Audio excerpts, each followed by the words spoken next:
tous, ravi de vous retrouver pour cette première édition complète de la journée sur Al-Oula, à la une aujourd'hui. Sa Majesté le roi Mohammed VI Amir al-Mu'minin, accompagné de son Altesse royale le prince héritier Moulay al-Hassan et de son Altesse royale le prince Moulay Rachid, a commémoré hier 26 Ramadan Laylat al-Qadr béni. Amir al-Mu'minin a accompli les prières d'Al-Isha et des Tarawih. Covid-19, 52 nouveaux cas confirmés enregistrés ces dernières heures. Le nouveau bilan grimpe à 7185 contaminations, 114 cas guéris et 2 décès à déplorer.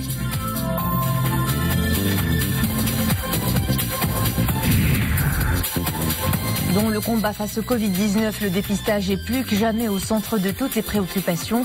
Nous en sommes à 8000 tests par jour. Partout dans le pays, les laboratoires des structures sanitaires renforcent leurs capacités aux côtés des laboratoires mobiles.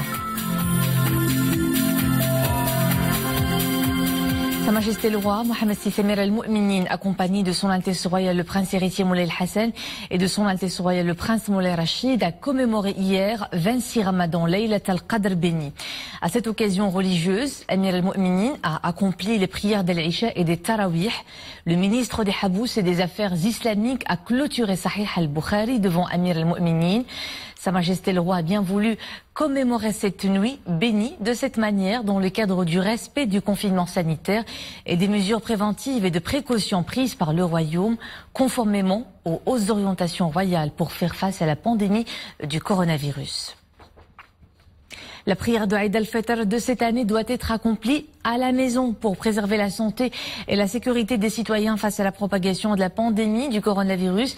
Et c'est le Conseil supérieur des Oulama qui le souligne dans un communiqué. Le Conseil explique que ce rituel du prophète Sidna Mohammed doit être dans des circonstances normales, accompli dans une mosalla ou dans une grande mosquée vers laquelle convergent habituellement les croyants. Mais vu les circonstances actuelles délicates que traversent le Maroc et tous les autres pays à cause de la propagation de la pandémie du coronavirus, les Oulama du rite malékite et autres ont souligné la conformité avec la sunna de l'observation de cette prière au domicile et dans les maisons. Le Conseil recommande de commencer avant la prière et comme le veut la tradition par se faire propre, à se vêtir de ses plus beaux habits et à faire al-ikbar. 52 nouveaux cas confirmés enregistrés ces dernières heures. Cela porte le nombre total des cas de contamination Covid-19 à 7185. Notez également la guérison de 114 nouveaux cas, ce qui porte le bilan des rémissions à 4212. 2 décès sont à déplorer. Le nombre des cas exclus après des résultats négatifs d'analyse effectuées au laboratoire a atteint 104 705. Et concernant le dépistage, le Maroc a connu une nette évolution. On est passé de moins de 1000 tests par jour au début de l'épidémie à 8000 aujourd'hui. Mais l'objectif du gouvernement est d'atteindre 10 000 tests quotidiens. Partout, des laboratoires équipés renforcent les capacités des structures sanitaires en la matière. Des laboratoires mobiles sont aussi sollicités. Nous le verrons dans ce reportage à Sfro. Mustafa Zahiri, Zakaria Moukhimbillah. Le laboratoire mobile d'analyse spécialisé dans le dépistage du nouveau coronavirus fait escale à Sfro. Des équipements de pointe et un personnel qualifié. L'unité contribuera à relever le rythme de réalisation des tests dans la province et réduire le délai de réception des résultats. La venue du laboratoire mobile à Sfro est une opportunité pour se faire dépister du Covid-19. Je n'ai pas de symptômes, mais j'ai tenu à me faire tester par prévention. C'est une action citoyenne en faveur de la population. Le laboratoire dispose des équipements nécessaires pour détecter le coronavirus en utilisant la technique PCR et l'identification de l'ADN du virus. Cette opération permettra d'atteindre différentes communes et couvrir l'ensemble des zones isolées en allégeant la pression sur les laboratoires fixes répartis sur le territoire national. Le laboratoire servira à dépister la population et le personnel des unités industrielles.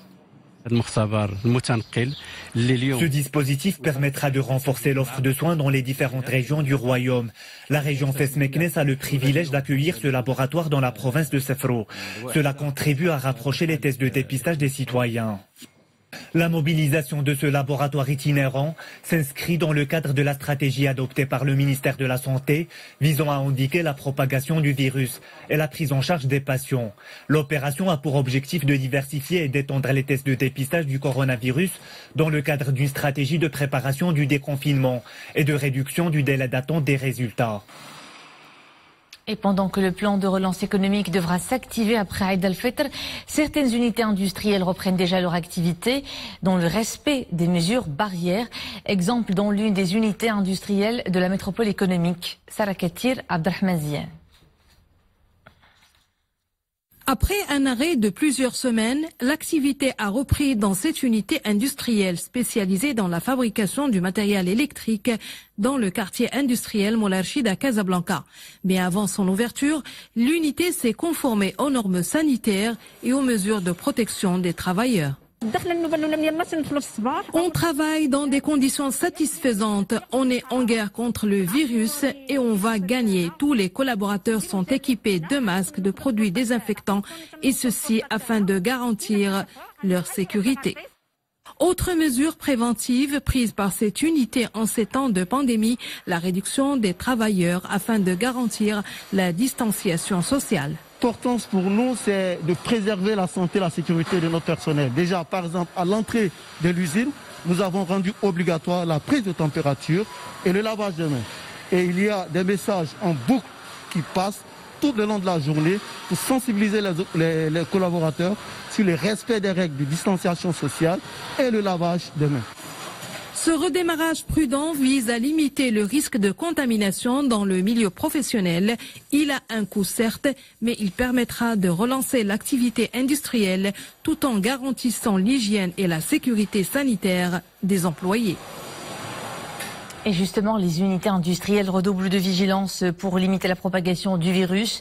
La société marocaine de construction automobile, la Somaca, et les autorités locales ont lancé conjointement une campagne de dépistage du 19 au 21 mai courant, visant l'ensemble des effectifs de la Somaca. Selon le groupe Renault Maroc, la première vague a permis de tester 300 collaborateurs de différents départements, dont 32 détectés positifs au Covid-19, bien qu'asymptomatiques, écartant l'hypothèse d'une contamination du virus à l'intérieur de l'usine. Le confinement à l'état d'urgence sanitaire se poursuit jusqu'au 10 juin.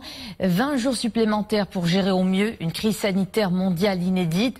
Alors comment cette décision est perçue par les citoyens? Réponse dans ce reportage de Zakaria Mouqinbillah et Annie Charkaoui. Depuis l'instauration de l'état d'urgence sanitaire, de nombreuses habitudes ont changé dans le quotidien des Marocains. Déplacements limités, fermeture d'établissements publics et renforcement des mesures de prévention, dans le but de barrer la route à la propagation du virus. La prolongation de cette période pour 3 semaines recueille l'adhésion de la population. C'est une décision préventive. Eid al-Fitr est à nos portes et de nombreuses personnes n'ont pas pu voir leur famille depuis plus de 2 mois. D'où le risque de déplacement entre les villes, ce qui pourrait donner lieu à une catastrophe, puisqu'on enregistre toujours de nouveaux cas d'infection. Nous avons bien accueilli la décision de prolonger le confinement. En cette période, il est indispensable d'observer et de renforcer les mesures barrières et les pratiques de vigilance. Notre pays a bien réagi face à l'épidémie. Il faut continuer pour éviter des complications.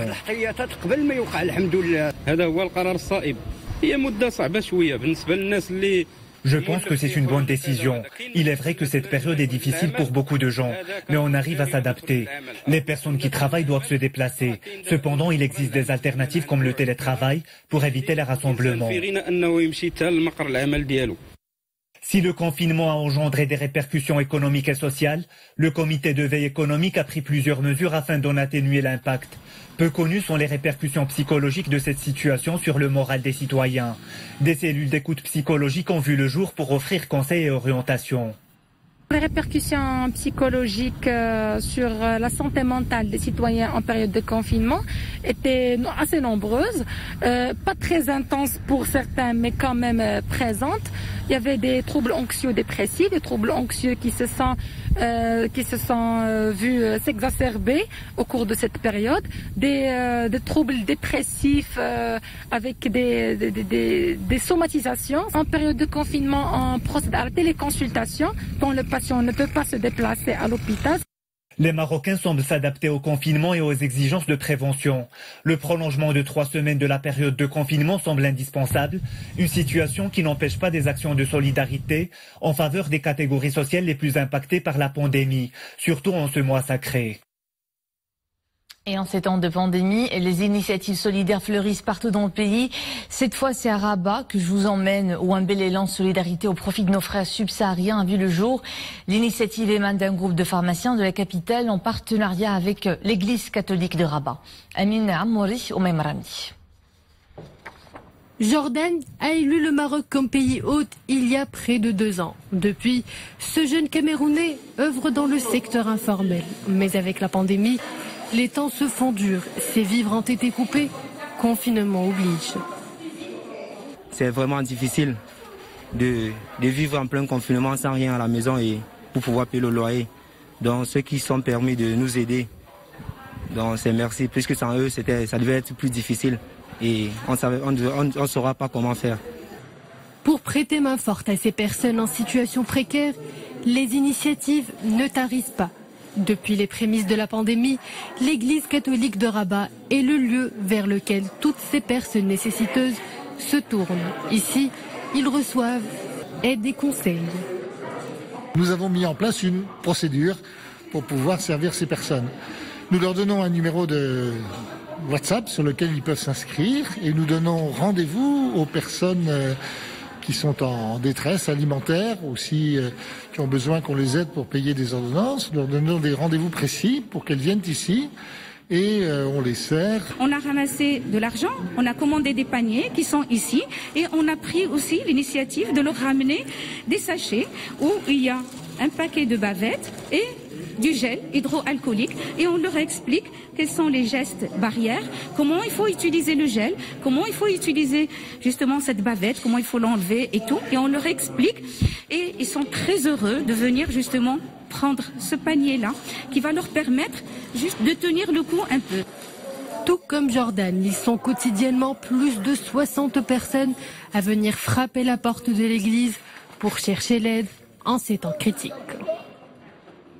Covid-19, un record de contamination ces dernières 24 heures, 106 000 cas de plus. C'est le chiffre le plus élevé pour une seule journée depuis le début de l'épidémie. Le cap des 5 millions de cas devra bientôt atteindre le monde. Les bilans s'alourdissent encore aux États-Unis, au Royaume-Uni et au Brésil qui, avec l'Équateur, sera peu à peu l'épicentre de l'épidémie. En France, la situation continue à s'améliorer avec un nombre de morts à la baisse. La France, mais aussi l'Allemagne et l'Espagne qui enregistrent 2 fois plus de guérisons que de nouveaux cas. Depuis plusieurs semaines, un accessoire est de rigueur. Vous l'aurez deviné, les masques et bavettes sont des barrières de protection pour limiter la propagation du virus. Plusieurs types de masques sont fabriqués un peu partout dans le monde, mais il y en a un qui sort un peu du lot, le masque virucide. Sa particularité, une capacité à neutraliser le virus, ce qui est de nature à limiter le risque d'infection. Comment? Réponse dans ce sujet de Mohamed Aïtleshkar. Sur ce tissu destiné à tisser des masques est appliquée une fine membrane protectrice révolutionnaire même en ces temps de pandémie. Une matière composite qui détruit carrément le coronavirus.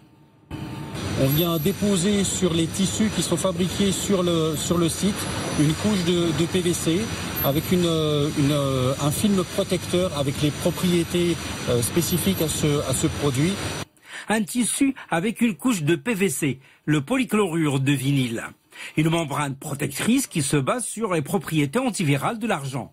Une toile de protection qui s'est révélée hautement performante. Au bout de 15 minutes, on a 95% du coronavirus 229E qui est éliminé de la surface par rapport à une membrane non traitée.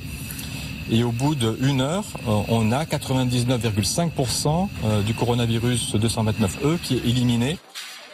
Ce tissu révolutionnaire en particules d'argent s'avère également efficace pour couvrir tout type de surface de contamination au Covid-19. Ici, on voit une poignée. On est venu recouvrir l'encadreur d'une porte et d'une poignée avec nos membranes adhésives. On a aussi d'autres types d'applications, comme vous pouvez voir ici, où on est revenu recouvrir des barrières, des bureaux d'écoliers, des chaises, des paravents, qui sont des applications possibles pour limiter la propagation du virus et complémentaires à tous les gestes barrières. Utilisé en tant qu'adhésif, ce produit devrait bientôt se retrouver, notamment en France, dans les cafés, les écoles, les rampes d'escalier, voire un peu partout. À défaut de pouvoir s'offrir des balades grandeur nature en ces temps de confinement, je vous propose cette virée du côté du jardin Ibn Zaidoun au cœur de la ville d'Agadir. C'est l'un des plus grands de la cité de la Renaissance, un véritable poumon naturel et un paradis pour les férus de botanique. Hijb Tamek, Amin Sharqawi, Marim Elmissi.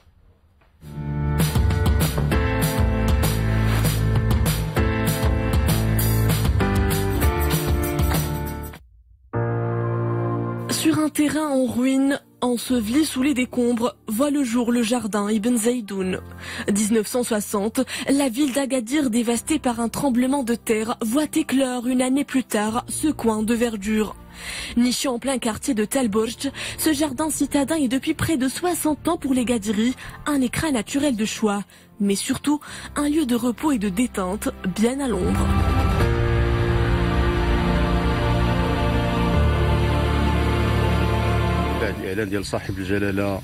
Feu Sa Majesté le roi Mohamed V avait ordonné la réurbanisation d'Agadir avec une priorité aux parcs et espaces verts, d'où la création de ce jardin, une zone auparavant traversée par une vallée. Des experts paysagistes internationaux ont veillé sur son aménagement.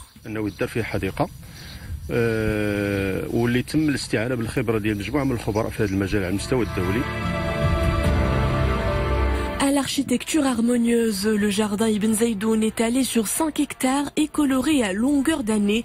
20 espèces de végétation, d'écorces et traversées, désertées des visiteurs depuis plus de 2 mois, mais enveloppées par un calme inouï que seuls les gazouillis des oiseaux arrivent à rompre.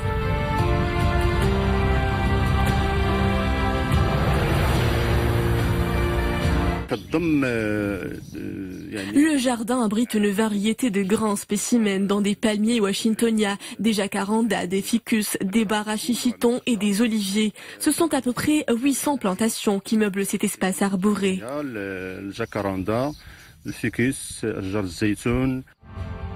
Dans l'attente de retrouver ses visiteurs, le jardin Ibn Zaidoun s'entretient tant bien que mal. Des mains vertes dévouées veillent à l'épanouissement de ses plantations pour le plus grand bonheur des férus du verre.